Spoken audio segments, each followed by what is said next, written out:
కోటీశ్వరులకు రైతు బంధు ఎందుకు? ఇప్పుడు సుప్రీంకోర్టు అడిగింది. ఎప్పటి నుంచో సమాజం అంతా అడుగుతున్నది.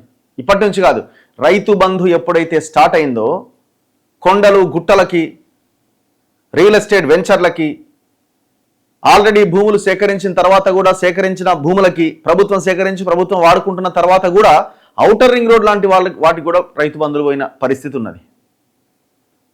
అండ్ దాంతోపాటు సినిమా హీరోలకి, పొలిటికల్ లీడర్లకి, ఇవాళ అసెంబ్లీలో కూర్చున్న చాలా మంది లీడర్లకు కూడా రైతు బంధు పోతున్నది. లక్షలకు లక్షలు. ఏమనంటే గత ముఖ్యమంత్రి అది ఎంతనే జస్ట్ 1%, 2% అని మాట్లాడిండు. సో సరే 1%, 2% అయినా సరే ఎన్ని కోట్లది? ఎన్ని వందల కోట్లు? సంవత్సరానికి ఎంత? 2 ఏళ్ళకి ఎంత? 3 ఏళ్ళకి ఎంత? రైతు బంధు వచ్చినప్పటి నుంచి ఇప్పటిదాకా ఎన్ని వేల కోట్లు పోయి ఉంటుంది? అన్ని వేల కోట్లతో ఎన్ని కుటుంబాలను బాగు చేయొచ్చు తెలంగాణలో? ఎన్ని ఇళ్ళు కట్టొచ్చు? ఎన్ని స్కూళ్ళు కట్టొచ్చు? ఎన్ని హాస్పిటళ్ళు కట్టొచ్చు? ఈ లెక్కేయాలి కదా. ఇప్పుడు ఇవాళ హైకోర్టు అడుగుతుంది అనమాట.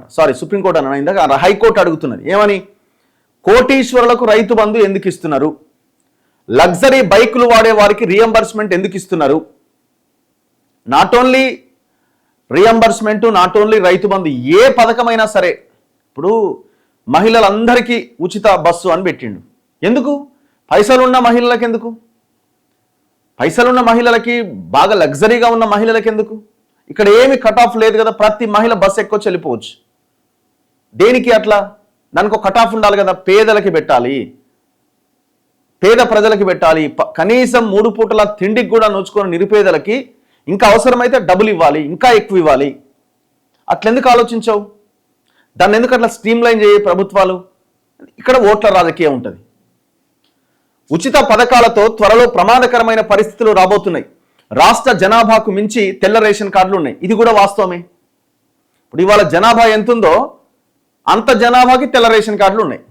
ఇప్పుడు 3 కోట్ల పైన జనాభా ఉంది. 3 కోట్ల పైన మెంబర్స్ అంతా, ప్రజలంతా ఆ రేషన్ కార్డ్స్లో భాగస్వాములుగా ఉన్నారు. ఇక మరి పేదోళ్ళు ఎవరు, పెద్దోళ్ళు ఎవరు? ఇలా అంత పేదోళ్ళే. అంటే తెలంగాణ మొత్తం పేదరికంలోనే ఉందని అర్థమవుతుంది. ఉచితాలతో జనం పనికి వెళ్ళడం మానేశారు. ఇట్లాంటి స్టేట్మెంట్స్ కూడా కరెక్ట్ కాదు. అంటే ఇక ఫ్రీ ఇచ్చినారు కాబట్టి జనాలు పని చేస్తలేరు, జనాలు సోమరిపోతులు అయినారు, ఇట్లాంటి స్టేట్మెంట్స్ కూడా వాడడానికి అవకాశం లేదు. సో ఇప్పుడు మనం ఒక లెవెల్ వరకే మాట్లాడాలా. ఎక్స్ట్రీమ్ లెవెల్కి వెళ్ళి జనాలు మొత్తం అంతా పని చేస్తలేరు, ఇక వాళ్ళు తింటలేరు, వాళ్ళ పిల్లల్ని చూసుకుంటలేరు. జనం మీదకి ఎందుకు దోస్తున్నారు? ప్రజల మీదకి ఎందుకు దోస్తున్నారు? ప్రభుత్వాలు ఏం చేయాలో బాధ్యతగా పని చేయట్లేదు కదా. అసలు ప్రజలకి ఇవ్వాల్సింది ఏంది? ఎందుకు ఇస్తున్నారు ఉచితాలు? ఓట్ల కోసం ఈ ఉచితాలు ఇస్తున్నారు. ప్రజల్ని ఆ రకంగా మార్చేసినారు. పాపం ప్రజలదేముందండి? 3 పూటల తిండి లేక ఎవరన్నా ఏమిచ్చినా కూడా తీసుకుంటారు. తప్పేముంది అందులో? ఇప్పుడు ఎలక్షన్లలో ఓటుకు నోటు మనం మాట్లాడుతున్నాం. ప్రజలు మనం మారాలి ఎందుకు చెప్తున్నాం? సిచ్యువేషన్ చాలా వరస్ట్గా ఉన్నది. మనకు విద్యా వైద్యం కావాలి, మీ పిల్లలకు ఉద్యోగాలు కావాలి. ఈ 2000 నోటు 500 నోటు వల్ల మనం ఓటును అమ్ముకుంటున్నాము. ఎవడో అధికారంలోకి వస్తున్నాడు, దోపిడీ చేసేవాడు మన జీవితాలను ఆగం చేస్తున్నాడు అని మనం మాట్లాడుతున్నాం. ప్రజలను ఎడ్యుకేట్ చేసే ప్రయత్నం చేస్తున్నాం.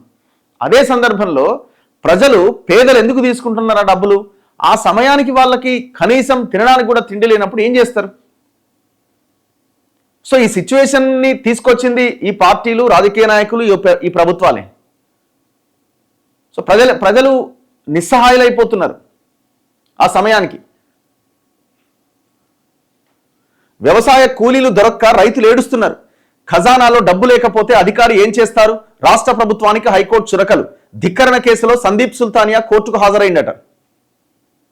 ఈ కోర్టు ధిక్కరణ కేసులో ఈ రియంబర్స్మెంట్ సంబంధించిన దాంట్లో ఆయన కోర్టుకు హాజరైంది. అరెస్ట్ చేయమని చెప్పింది కోర్టు.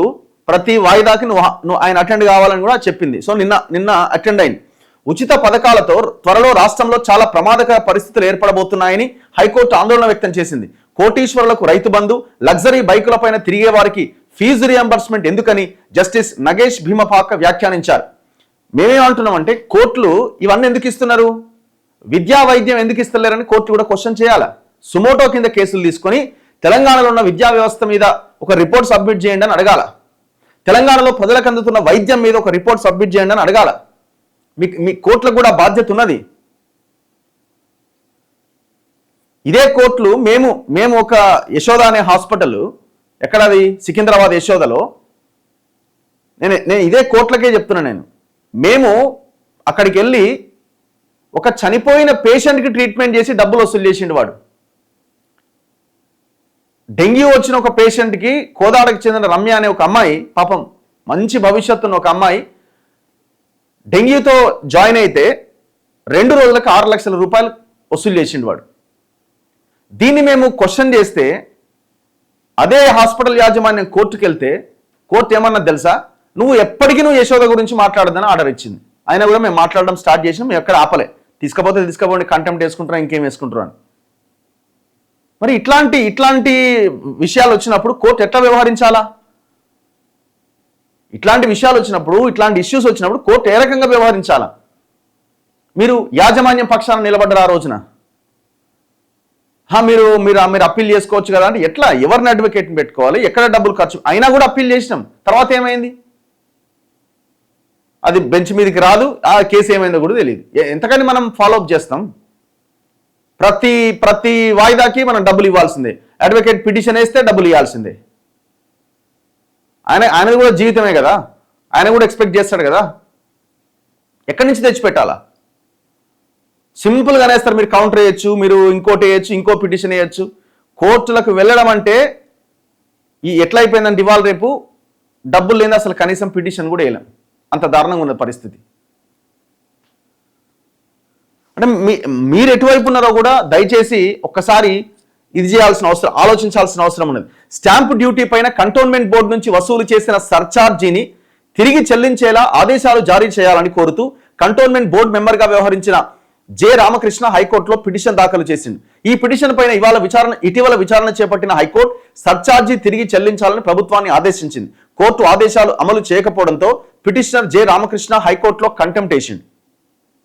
ఈ కేసులో ప్రతివాదిగా ఉన్న ఆర్థిక శాఖ ముఖ్య కార్యదర్శి సందీప్ కుమార్ సుల్తానియాకు పలుమార్లు నోటీస్ ఇచ్చినప్పటికీ అఫిడవిట్ దాఖలు చేయకపోవడంతో పాటు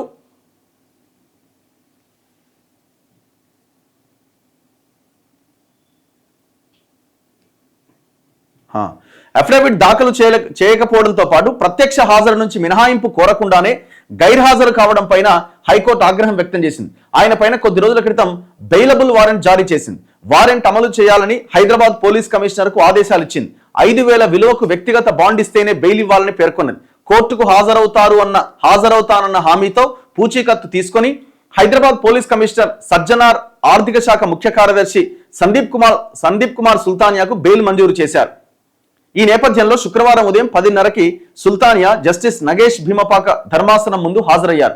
ఈ సందర్భంగా సుల్తానియా వివరణ ఇస్తూ పిటిషనర్కు చెల్లించాల్సిన మొత్తంలో 25,45,00,000 ఇచ్చేశాం, మిగతా మొత్తాన్ని వాయిదాల రూపంలో చెల్లిస్తామని చెప్పారు. ఈ చెల్లింపు వివరాలతో అఫిడవిట్ దాఖలు చేస్తామని కోర్టుకు నివేదించారు. హైకోర్టు ఉత్తర్వులను అమలు చేస్తూ ప్రభుత్వం చెల్లింపులు చేసిన నేపథ్యంలో సంతృప్తి చెందిన ధర్మాసనం సందీప్ కుమార్ సుల్తానియాకు వ్యక్తిగత హాజరు నుంచి మినహాయింపునిచ్చింది. ఈ సందర్భంగా ఆర్థిక శాఖ వద్ద నిధులు లేకపోవడానికి ఉచిత పథకాలే కారణమని జస్టిస్ నగేష్ భీమపాక అభిప్రాయపడ్డారు. తాను ప్రభుత్వానికి లేదా మరెవ్వరికి వ్యతిరేకంగా మాట్లాడట్లేదు. కూలీలు దొరకక గ్రామాల్లో రైతులు ఏడుస్తున్నారు. ఎవరూ పనికి వెళ్ళట్లేదు. ప్రజలు ఒకప్పుడు పనులు చేసుకునేవారట అని మనం వీడియోలో చూసుకోవాల్సి వస్తున్నది. ఖజానాలో నిధులు లేనప్పుడు ఎవరు మాత్రం ఏం చేస్తారు? ఆర్థిక శాఖ ముఖ్య కార్యదర్శి స్థానంలో ఎవరున్నా ఏమీ చేయలేరు. ఆయన పైన 1000 కోర్టు ధిక్కరణ కేసులున్నాయి. ఈ లెక్కన ఆయన జీవితాంతం జైల్లో ఉండాల్సి వస్తున్నది. ప్రత్యక్ష హాజరుకు ఆదేశించడం బాధాకరమే, కానీ కోర్టు ఉత్తర్వుల అమలుకు తప్పదు అని జడ్జి వ్యాఖ్యానించారు. రాష్ట్రంలో 1,05,00,000 తెల్ల రేషన్ కార్డులు ఉండడం ఏంటి? రాష్ట్ర జనాభా కన్నా ఎక్కువ మంది తెల్ల రేషన్ కార్డుల్లో కుటుంబ సభ్యులుగా ఉన్నారు. మా ఊరికి ఏం పని చేస్తారు అని అడిగే పరిస్థితి నుంచి నాకు ఏం పథకాలు వస్తున్నాయి అని అడిగే పరిస్థితికి వచ్చేశాం. తదుపరి విచారణ ఈ నెల 19వ తేదీకి వాయిదా వేశారు. దాంతోపాటు పోలీస్ స్టేషన్స్ లో పనిచేసే స్వీపర్లకు, అటెండర్లకు కనీస వేతనాలు చెల్లించాలని జస్టిస్ నగేష్ భీమపాక ధర్మాసనం ఆదేశాలు ఇచ్చింది. 49 మంది స్వీపర్లు హైకోర్టులో పిటిషన్ దాఖలు చేసిరట. కనీస వేతనాలు అమలు చేయకుండా ఏక మొత్తంలో తక్కువ జీతాలు ఇస్తున్నారని వాళ్ళంతా కోర్టుకు వెళ్ళిరట. కోర్టు ప్రభుత్వానికి ఆదేశాలు ఇచ్చింది. ఇగో జయేష్ రంజన్, రంగనాథులకట కోర్టు ధిక్కరణ నోటీసులట. సల్కం చెరువు పైన తప్పుడు ఫైనల్ నోటిఫికేషన్ ఆరోపణ, హైకోర్టులో కోర్టు ధిక్కరణ పిటిషన్. ఇది ఇంకొక వార్త. అయితే ఇక్కడ వరకు మనం పరిమితమైతే ఇది పరిస్థితి ఈ రాష్ట్రంలో. ఉచిత పథకాలు అని ప్రజలు, ప్రభుత్వం దాని మాయలోనే ఉన్నమంతా. అందుకే మనం ఆలోచించాల్సింది ఎడ్యుకేషను, హెల్త్, ఉపాధి ఈ రంగాల మీద మనం ప్రధానంగా ఫోకస్ పెట్టి ఆ అంశాలు ఎలక్షన్ ఎజెండా కింద మనం మార్చగలిగితే రాష్ట్రం అద్భుతంగా ఉంటుంది. కానీ ఆ ఎజెండా కింద మార్చడానికి ప్రభుత్వాలు ఒప్పుకోవు. కానీ ప్రజల ఒత్తిడి తీసుకురావాలి. ఆల్టర్నేట్ అయినా క్రియేట్ చేయాలి. లేదు అని అంటే ఉన్న పార్టీలకైనా ఆ ఎజెండాని ఫిక్స్ చేసి ఈ రకంగా మేము పనిచేస్తేనే మీకు ఓట్లు పడతాయని తీసుకొస్తే అప్పుడు కానీ ఏమైనా చేంజ్ అవుతారు. ఎందుకంటే ఇది పెద్ద mafia, education mafia, health mafia. Private ఇన్స్టిట్యూషన్స్కి, అది హాస్పిటల్ అయినా ఎడ్యుకేషన్ ఇన్స్టిట్యూషన్ అయినా, ఇదొక మాఫియాకి హబ్గా మారింది హైదరాబాద్ అనేది. మనం మేల్కోకపోతే మన పిల్లల భవిష్యత్తు అంతే సంగతి.